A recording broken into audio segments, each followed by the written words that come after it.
Eu vou ler em Mateus capítulo 7, versos 22 e 23, que dizem assim: são os olhos a lâmpada do corpo. Se os teus olhos forem bons, todo o teu corpo será luminoso. Se, porém, os teus olhos forem maus, todo o teu corpo estará em trevas. Portanto, caso a luz que há em ti sejam trevas, que grandes trevas serão? É o que Jesus está ensinando. E eu espero que você tenha entendido, mas é simples. Ele está dizendo que existe o mundo à volta de nós, constatável, mensurável, identificável, estudável, objeto de conclusões. E existe o mundo dentro de nós, a partir do qual a gente enxerga a existência que nos circunda, que nos oferece o cenário para a vida. E ele diz que, independentemente de como seja esse mundo, pode ser que eu tenha a rodear-me uma circunstância favorável, benéfica, mas se o meu olhar, se o meu interpretar for ruim, for negativo, for destrutivo, não for propositivo, ou for um olhar autovitimado, tomado de coitadismo, por mais favorável que me seja o mundo, eu o enfeiarei, eu o entrevarei, eu o macularei com meu olhar. Ele pode me oferecer todas as possibilidades e benesses e chances de vida, mas se o meu olhar for negativo, seja ele com que negatividade seja, é a partir desse meu olhar que o mundo para mim existirá. Como em outras ocasiões o mundo se apresenta com circunstâncias horrorosas para a vida de pessoas diferentes, em lugares diferentes, experimentando circunstâncias horrendas, indescritíveis. Mas se elas têm um olhar bom, construtivo, positivo, generoso, solidário, corajoso e ousado em fé, por pior e mais difícil que seja o mundo, essa pessoa o atravessará, o enfrentará, o vencerá, mesmo morrendo. De modo que não adianta, Jesus diz, transferir para o lado de fora a responsabilidade por você ser tão infeliz, tão miserável, tão negativo, tão cheio de auto-boicotes, tão inimigo de toda chance de possibilidades que se abram de modo construtivo e positivo para você, se você operar com esse olhar que escurece a existência ao invés de iluminá-la, que a torna opaca ao invés de esclarecê-la, que a distorce ao invés de torná-la nítida, que de fato a polui, independentemente do que seja. Se for uma existência com cara boa, cara má, tanto faz. O homem e a mulher que enxergam a existência com esse olhar de negatividade, de trevas, para essa pessoa, para esses indivíduos, não existe mundo favorável, nem realidade que os ajude. E o interessante é que isso é tão factual, tão real, tão incontestável, tão irretorquível, que Jesus associa, nesse caso, no contexto antecedente, no contexto imediato aqui de Mateus, Jesus associa esses olhos maus à cobiça. A cobiça. O que ele está dizendo é que pouca coisa pode fazer o olhar ficar mais cheio de treva, do que a avareza, a cobiça, a inveja, o desejo de ter o que é do outro, de obter, de possuir. Porque ele diz, não acumuleis.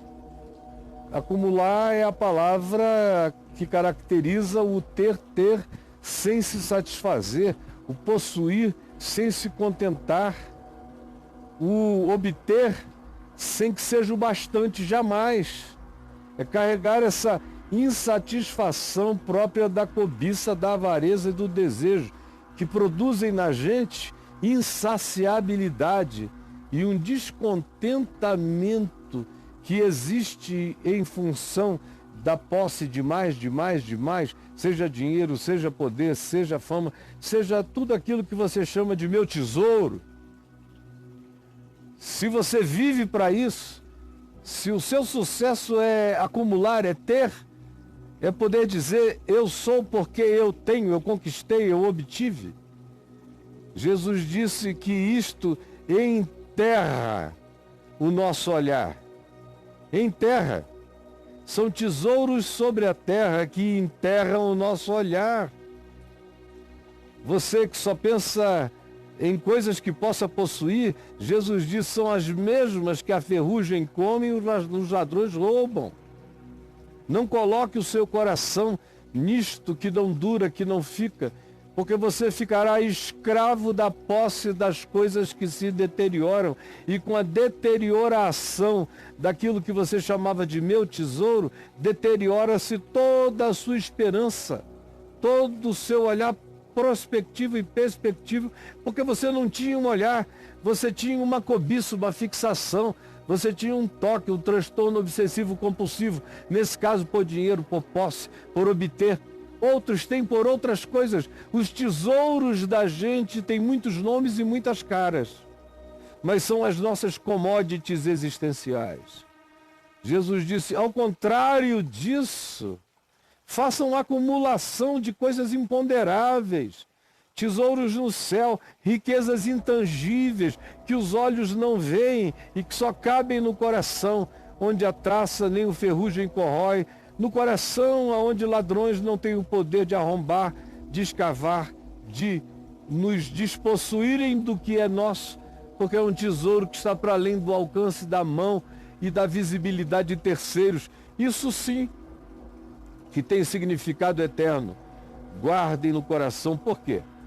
Porque onde está o teu tesouro, aí está o teu olhar, aí está a tua emoção, aí estão os teus sentimentos, aí estão as tuas preocupações, aí você deita, derrama tudo aquilo que é precioso para você como expectativa de se satisfazer com aquilo que não satisfaz. E saiba, é uma lei da vida. O que quer que você chame de meu bem, meu precioso, my precious, o que quer que você chame disso, é o que reina como Senhor determinante no seu coração. Aí ele emenda e diz, são os olhos a lâmpada do corpo. E aqui ele está dizendo, olha para o que você cobiça. Se o seu coração e mente ficarem tomados de cobiça, o teu olhar para a vida vai ficar cheio de treva. Você vai abismar no subsolo da existência o seu olhar. Você vai virar uma topeira de cobiças. Você vai ficar cego por perseguir, como um animal da escuridão, as posses que se deterioram, que ferrujam, que se destroem. E toda a tua perspectiva da vida não vai passar do que isso possa oferecer. E o que isso oferece é a garantia da perda e da deterioração. Por isso, ao falar de cobiça e de valores invertidos e de significados corrompidos, ele avisa que isto pode entrevar o meu olhar, tornar a minha interpretação da vida má. Olhos maus. Aí ele prossegue, ninguém pode servir a dois senhores, porque ou há de aborrecer-se de um e amar ao outro, ou se devotará a um e desprezará outro. Não podeis servir a Deus e as riquezas. Não dá para fazer essa equação, ela não fecha. Não dá para amar a Deus, o eterno, o inacessível, aos sentidos, às posses imediatas. Não dá para amar a Deus a não ser amando no próximo, sendo solidário e misericordioso e sendo graça divina para aquilo que de Deus se pode tanger e tocar, a saber, o meu próximo e a criação dele. Assim, eu posso amar a Deus amando o próximo, mas do contrário, o que Jesus diz é que não dá para amar a Deus sendo um cobiçoso de riquezas, de poderes. Não dá para amar a Deus e fechar a equação conclusivamente dizendo: eu amo a Deus e amo o meu dinheiro, e amo o meu poder, e amo a minha glória, e amo a minha fama. Porque Jesus disse que o amor dessas coisas destrói o amor de Deus em nós. O apóstolo João diz que ninguém pode dizer que ama ao Pai enquanto ama o mundo, a saber, a concupiscência da carne, a concupiscência dos olhos e a soberba da vida, que trabalham contra o amor de Deus, porque a concupiscência da carne não me deixa compartilhar nada com o outro. Eu cobiço para mim, eu quero possuir, eu quero ser o dono, eu quero comer, eu quero me satisfazer. A concupiscência dos olhos não projeta generosidade para ninguém a não ser cobiça para si mesmo. E a soberba da vida não planeja o bem do mundo, mas a glória pessoal como exaltação visível. Jesus diz: aquele que ama isto, não ama a Deus. Pois o amor de Deus limpa os nossos olhos disso. De maneira que se você vir alguém cheio de avareza e de amor pelo dinheiro, cobiçando torpemente, gananciosamente coisas para ter, e ao mesmo tempo ele diz que faz isso por amor a Deus, como culto a Deus, como ensina a teologia da prosperidade de vocês, aquele que tenta esse projeto e fechar essa conta e formular essa equação, Jesus diz que é um louco. Jesus diz que ele não fechará essa conta, porque ninguém pode servir essas duas dimensões, esses dois senhores, esses dois deuses. A gente tem que escolher que Deus é o nosso Deus. Se é o Deus eterno, dos valores e dos significados eternos e imponderáveis, ou se é o Deus das coisas palpáveis, corruptíveis, falíveis e termináveis. Quem é o meu Deus? Eu tenho que decidir, porque não dá para dizer que eu sou dos dois. Ninguém pode servir a esses dois significados. E é nessa tentativa de fazer essa conciliação que muita gente vai ficando com os olhos entrevados, escurecidos. Começa com aquela opacidade que não permite que você veja nada com clareza. Até que chega a hora, pela insistência, na tentativa de dizer: eu sou de Deus e busco dinheiro com toda a minha avidez para a glória do Senhor. Você pode até usar isso como formulação retórica, ou de palavras, ou de confissões vazias, porque espiritualmente falando, você está mentindo contra a verdade, contra você, e você está chamando a Deus de mentiroso, porque em Cristo Jesus é Ele quem diz que não se pode fazer essa conciliação. A mera tentativa nos corrompe, nos entreva o pensamento, nos faz habitantes da escuridade, onde não há a luz do discernimento. É sério isto. Tem um poder revolucionário. Se eu creio e se eu entendo, eu sou despertado, eu sou iluminado, eu sou ativado para uma compreensão que muda radicalmente todo o projeto da minha existência, altera os meus significados, altera os meus objetivos, altera os meus amores, altera a minha dedicação à vida, alteram-se os meus temas, altera-se tudo em mim, altera-se o meu modo de ver a minha família, os meus filhos, a minha mulher, os meus parentes, o meu mundo. Altera-se o meu modo de lidar com o dinheiro, com os bens, com as posses. Altera-se o meu modo de não ter dinheiro, de não ter bem, de não ter posses. Muda tudo. Depende do meu olhar. E o meu olhar é produzido por aquilo que eu deixo em mim significar algo. O meu olhar é feito dos meus significados. O meu olhar é feito dos meus sentidos, dos meus valores. O meu olhar é feito dos meus nexos. De modo que se os meus valores forem esses, que têm quantificação no horizonte imediato da presente ordem de coisas, aonde o ferrugem corrói, os ladrões roubam, eu serei um dos mais infelizes de todos os homens, para não falar que eu acumularei e nunca me satisfarei, sem falar também que é justamente esse pessoal que chama de meu sentido aquilo que tem, que pega, que pode, aqueles que mais se suicidam na vida por descobrirem depois de um tempo que tudo que têm, podem e pegam, não lhes entra nem lhes satisfaz, não lhes acalma, não lhes pacifica jamais o coração. Como são os teus olhos? Como é a tua interpretação da vida?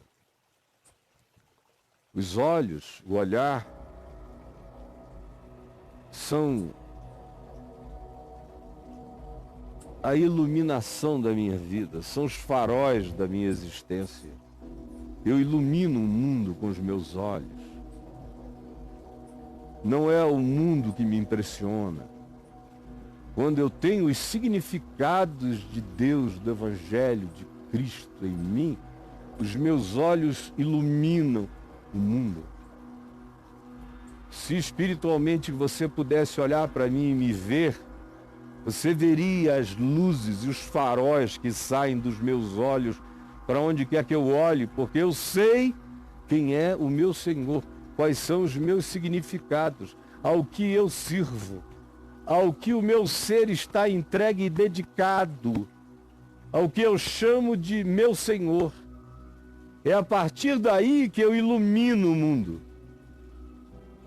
Por outro lado, se os seus significados não são transcendentes, eternos e elevados, você pode ter certeza, o seu olhar é um acontecimento que se empobrece a cada dia, que se enferruja, que se desgasta, que se aterra, que se subsola. O seu olhar é feito de coisas roubáveis. Se as circunstâncias mudarem e você perder tudo, você perde o significado, perde o sentido, perde a vida, quer morrer. Aqueles que têm o seu significado em coisas ou pessoas, em tudo aquilo que possa desvanecer e acabar, perdem a razão de viver quando essas coisas desvanecem, vêm a falir, ou se deterioram, ou se corrompem, ou terminam. Ah, como é sério isso. Os meus olhos são a lâmpada da minha vida.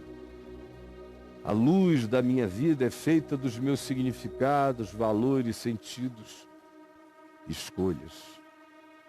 Quando eu faço as escolhas do Evangelho, quando o mandamento de Cristo, para mim, não é uma veneta de Deus a ser imposta sobre mim, mas é lei de saúde, é lei de vida, de preservação, de esperança e de capacitação da minha vida, de fortalecimento para mim, para enfrentar cada vez melhor o desafio da existência.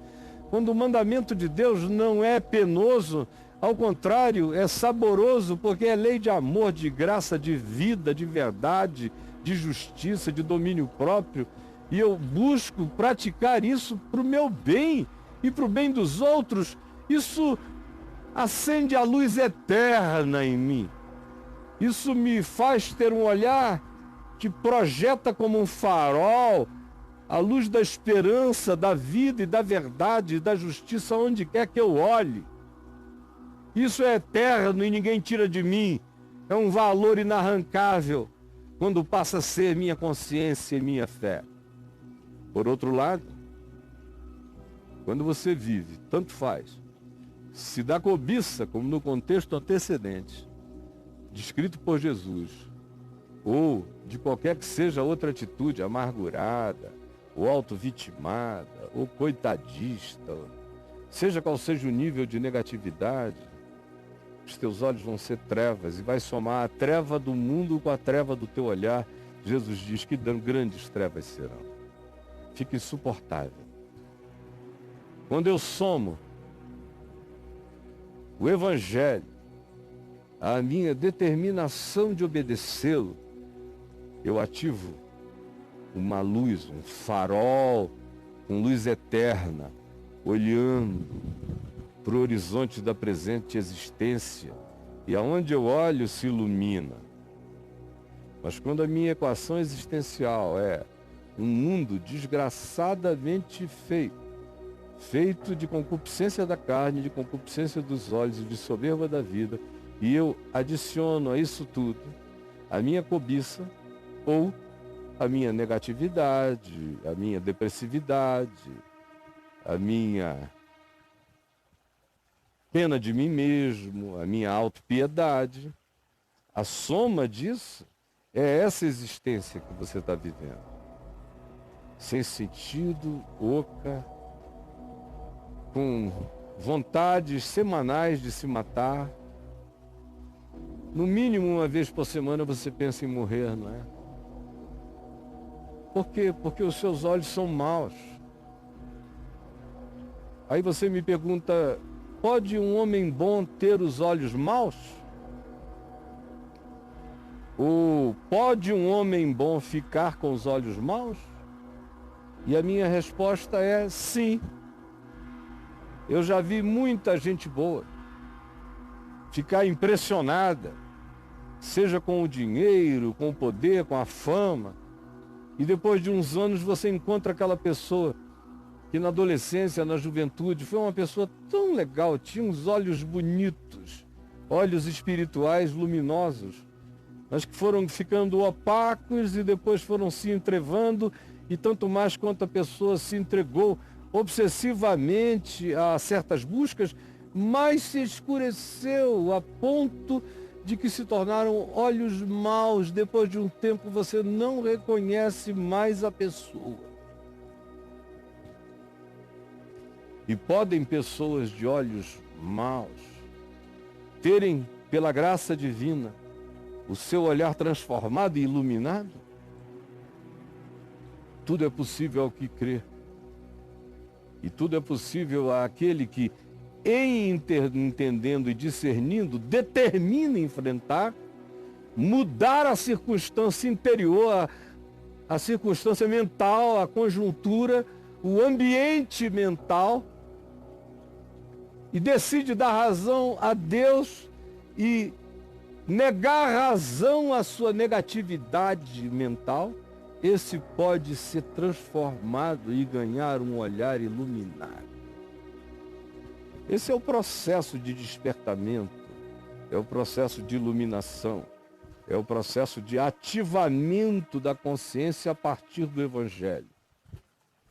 E que faz você ganhar esse poder de andar iluminando o mundo, luz do mundo. O contrário disso coloca você nessa situação pavorosa de ter os olhos maus e de tornar tudo pior. As coisas já são ruins, mas para você se tornam infinitamente mais difíceis. As coisas são negativas, mas em você elas se tornam azarões incomparáveis. Elas já são complicadas, mas para você elas se tornam insolúveis. enquanto você privilegiar o olhar que você tem hoje. Mas se você quiser aprender a ver com a luz do Evangelho, iluminar o seu olhar, a sua mente, a sua compreensão, ativar a luz de Cristo em você, então ande aqui comigo, aprenda o Evangelho todo dia, siga, e você será iluminado. Eu não estou dizendo isso como bravata, estou dizendo isso há 46 anos.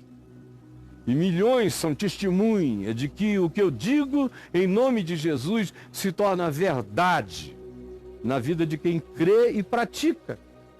Se você diz que crê, mas não se deixa transformar no seu processo mental, e essa transformação não produz uma atitude nova, e essa nova atitude não conduz você a um comportamento coerente com esse novo olhar, nada feito na sua existência. Aí você crerá até morrer de cinismo e nada acontecerá. Porque o Evangelho é a palavra de Deus que se cumpre na vida daquele que a pratica. Não adianta dizer que gosta do cardápio, é para comer a comida. Não adianta dizer que concorda com Jesus. Quem concorda, ele disse, então me obedeça. Concorda comigo? Jesus disse, então me obedeça. Porque mesmo que você diga que me ama, se não me obedecer, esse amor que você diz ter por mim, que não se transforma em vida em seu favor, acaba virando escárnio e cinismo com o passar do tempo. Você me entendeu perfeitamente. Eu convido você para seguir nesse caminho e ir aprendendo e crescendo. Hoje mesmo, muitas coisas virão como luz. E se você quiser, isso pode se transformar em algo definitivo. Um modo de ser para sempre, que lhe colocará dentro da dimensão eterna. A partir de hoje, a partir de agora, a vida eterna começa aqui. E o olhar e a luz de Deus não são para eu provar depois, são para se manifestarem em mim agora, iluminando o meu chão. É isso que a palavra de Deus promete. A tua palavra é lâmpada para os meus pés e é luz para os meus caminhos. Senhor Jesus, permite agora que milhares e depois milhões e milhões venham a entender, a compreender e a provar, a experimentar, a decidirem em favor da vida e praticarem em favor da vida, em favor de si mesmos, o que tu nos chamas de mandamento para a vida, não para a morte. Ajuda-nos a escolhermos luz e não um andar angustioso em trevas. É o que eu te peço para mim e para todos. Em nome de Jesus. Amém.